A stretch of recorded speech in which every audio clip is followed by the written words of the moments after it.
20 more minutes of completely useless information about GTA San Andreas. Here we go again. Have you ever seen a hot dog van in Grove Street before? Probably not, and no, this isn't a mod. In actuality, hot dog vans just like this one found in the desert can be towed using a tow truck. Fascinatingly, the marker to purchase food from them is actually tied to the vehicle, meaning wherever you tow these guys to, you can still purchase food when standing by them.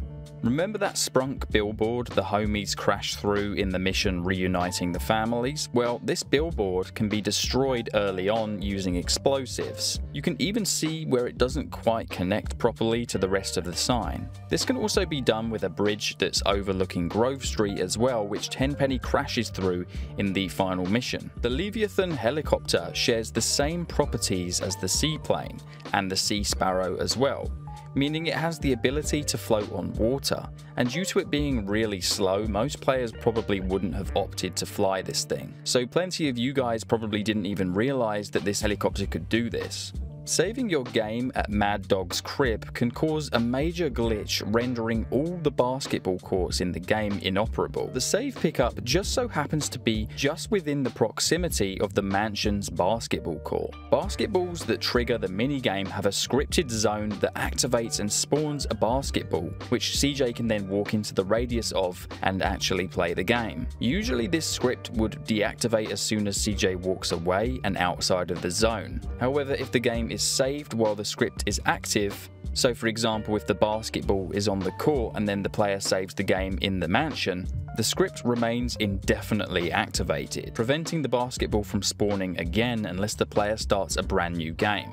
The windsock at the airstrip will change and react accordingly to different weather types. On a sunny day, it might gently blow in the breeze, but on a rainy day, it will wave much faster. Fun fact, aircraft also react to the weather as well. See here, this is a video of me taking off in a plane in sunny weather, and it results in minimal disruption and turbulence. But in the rain or thunderstorm, using the exact same aircraft, I'm not pressing any directional buttons, but the plane is being blown far off course, which is pretty impressive detail. But did you know that they also included this for the watercraft, the Vortex? In a thunderstorm, if you just sit there on the water, you'll be blown around by the wind. Did you know that you can pick up passengers in a bus in Los Venturas? This was a feature that was present in GTA Vice City, but it's something that went unfinished in GTA San Andreas. This is also only exclusive to Los Venturas. As you can see, a very small select handful of bus stops will allow you to park next to them, and the NPCs will actually get on board. If you try and drop them off at another station or stop, then they won't get off. Pretty cool to see though. Deep in the code, there's a scrapped dynamic earthquake system. All transit between Los Santos and the greater Red County area is still strictly limited following last month's earthquake. Officials are not confident as to when things will open up again. The weather type earthquake exists, but it's set to 0, which means off by default. Now, if a modder forces it on, the earthquakes will occur, but they're seriously buggy, launching NPC cars into the sky and making CJ wobble strangely. This chaotic result is probably why Rockstar never added it to the final game. But with a little bit of tuning and using some mods, you can get this to work pretty well. The gas canisters found all around the map are labelled Casa Gas, which is a reference to Casa City, the setting of Rockstar's other game, Manhunt. I guess San Andreas imports gas from Casa City, also proving that Casa City exists in the same universe. Now, in the code, Rockstar Games left traces of a mission pack system, an early idea to support downloadable mission packs on the PlayStation 2. The menu and save game coding for loading mission packs are present, but it shows that Rockstar had considered post-launch content for San Andreas. This would have been years before content DLC became common in most games. However, once upon a time, a QA tester who worked at Rockstar Games stated on NeoGAF forums that there was a planned DLC in which CJ would pilot a submarine and a variety of top secret government missions. And I even DM'd him myself and he just left me on red. So, yeah. If you take out a camera in the presence of one of CJ's girlfriends, he will tell them to pose for the camera and they'll actually do it. Wherever you aim the camera, your girlfriend will go and stand in frame, so you can take some pretty cool cinematic shots wherever you go. This is a feature that also exists with the homies, and you can even give them the camera to take a photo of CJ. Now, there's enough cut pedestrians to populate an entire new town in San Andreas. Some of these are beta peds that never got finished, but others are so detailed and have so many dialogue lines that it's probably more likely they just weren't implemented properly in the final game. First of all, we have this guy here, which is an unused security guard. He has quite a few voiced lines, but is never seen in the final game unless a bug spawns him during a vigilante mission. Next up is the Mediator, a strange pedestrian who looks almost like a Chinese version of Claude Speed. According to leaked files, this guy would have shown up in the mission Mountain Cloud Boys. Next up we have Psycho, a very strange pedestrian in a green outfit and no voice lines or any indication of what he would have done. But judging by his appearance, he's either some crazy military guy or he wishes he was. We also have an unused, hairy cab driver who's wearing a Hawaiian shirt. He also has quite a few voice lines, so he was either cut late into development or wasn't implemented properly.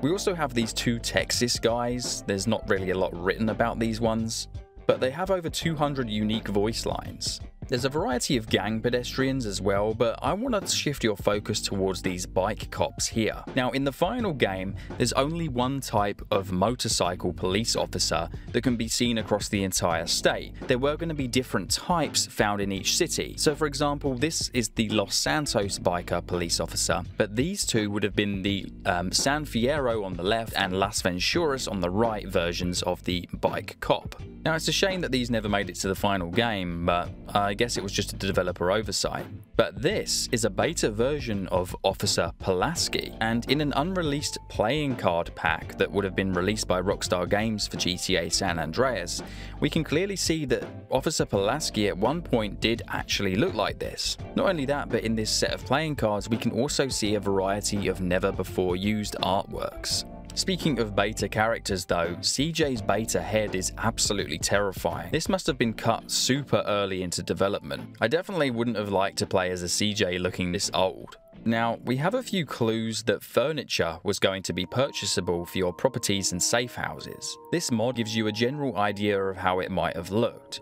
This is something that's seriously advanced and not even something that future GTA games to date have ever offered. There's also 5 unused strings of code which reference likely furniture shops. Cheap furniture, nice furniture, and expensive furniture are just to name a few. Also, we can find furniture shops dotted around the map that still have a similar door that's found on enterable properties throughout the game. There are also some leftover strings that would imply you would have been able to buy electrical appliances, and likely display them in your house.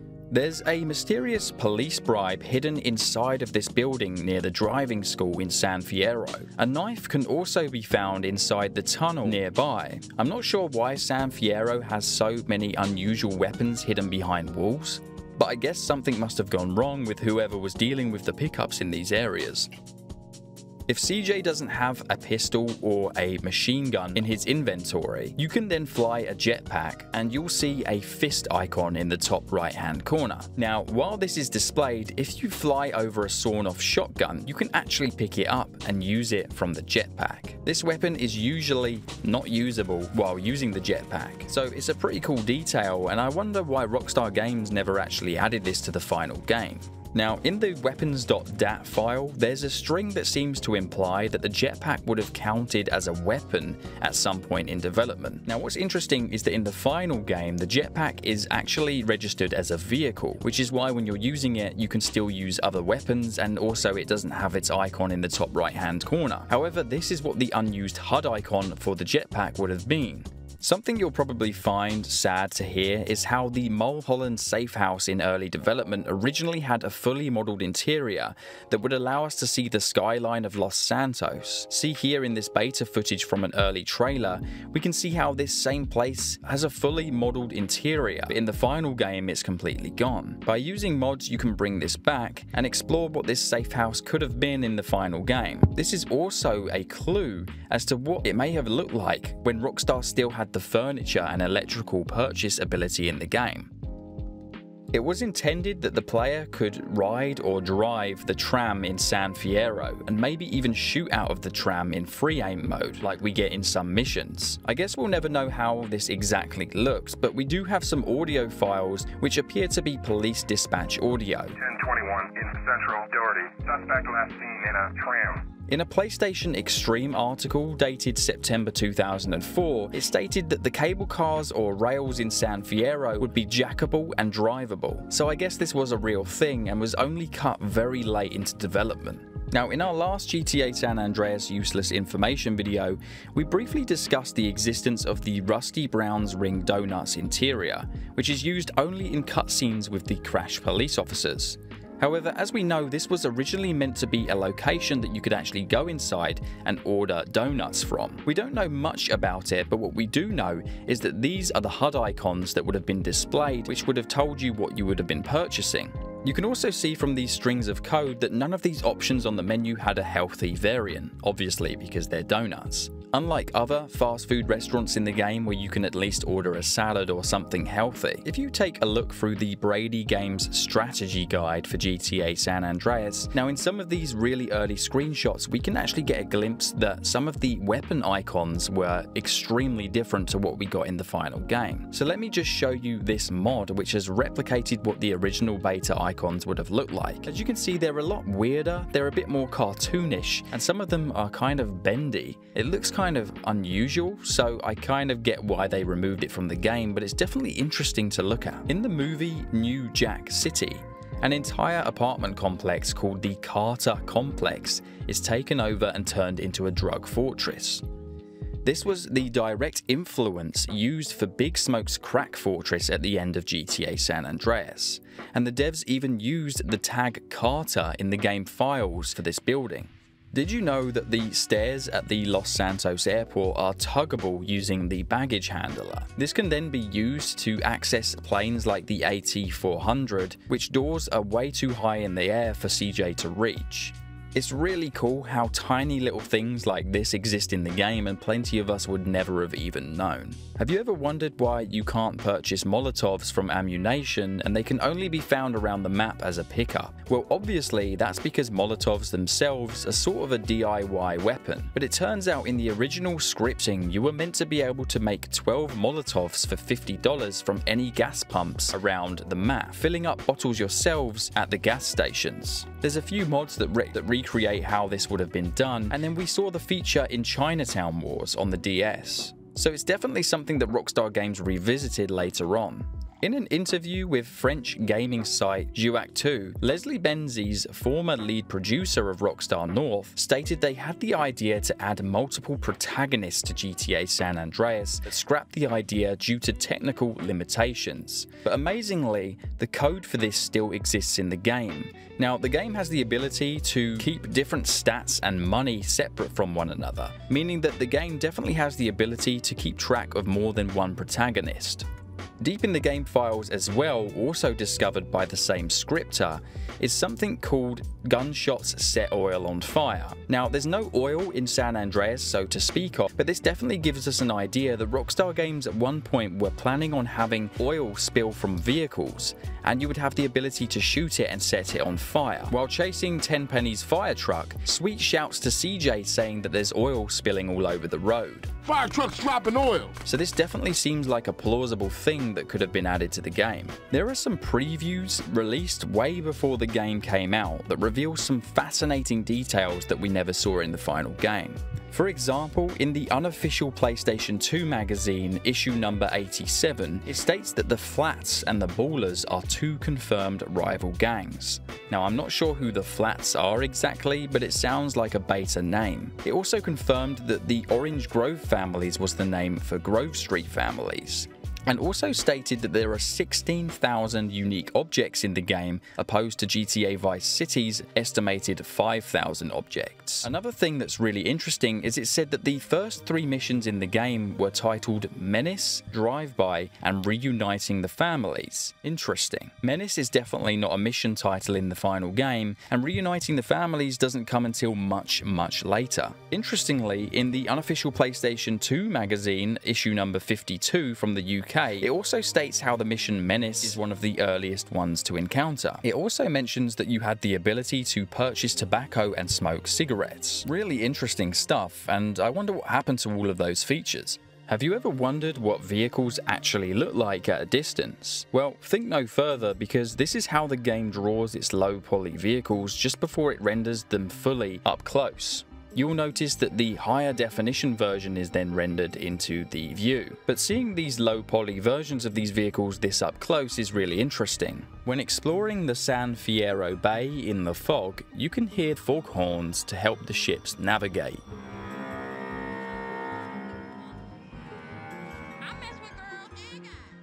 If CJ doesn't call Denise for quite a while, she will actually ring up into the local radio station to complain about him live on air. Check it out, we got a shout out from Denise in Gatton for her man. Give her a call. She says she misses you, and she said desperate. That's the word she used. She said she's desperate, man. What is this, man? This ain't Lonely Hearts. This is Radio Los Santos. It's all good, though. We're gonna keep it moving around here. In case you didn't know, Guns N' Roses lead singer Axl Rose is the voice of Tommy Nightmare Smith on the in-game radio station KDST. Now, a cool universe-breaking Easter egg is how on the radio station he will say the following line. Said it before. All you need to get through this life is a little patience and a speedball. Now, this is a direct parody to the Guns N' Roses song Patience, where Axl Rose says this.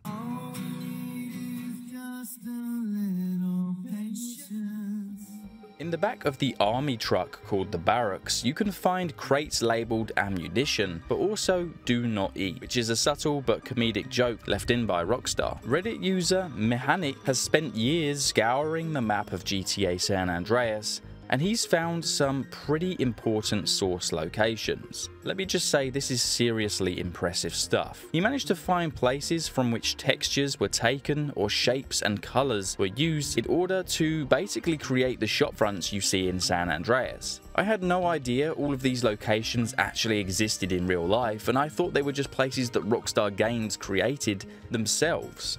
He's got an incredible YouTube channel where he discusses some of his findings, but did you know that some textures were used by different video game developers as well? Again, this was found by the same guy who found all of the source locations that we mentioned just a minute ago. And he's managed to find this door texture that Rockstar Games used that seems to be present in a variety of other games, including Vice City. But not only that, but it's also present in Call of Duty. If you're enjoying this video so far, chances are you're one of the thousands of people who enjoy my videos but aren't subscribed, and I'd love to hit 350k anytime now.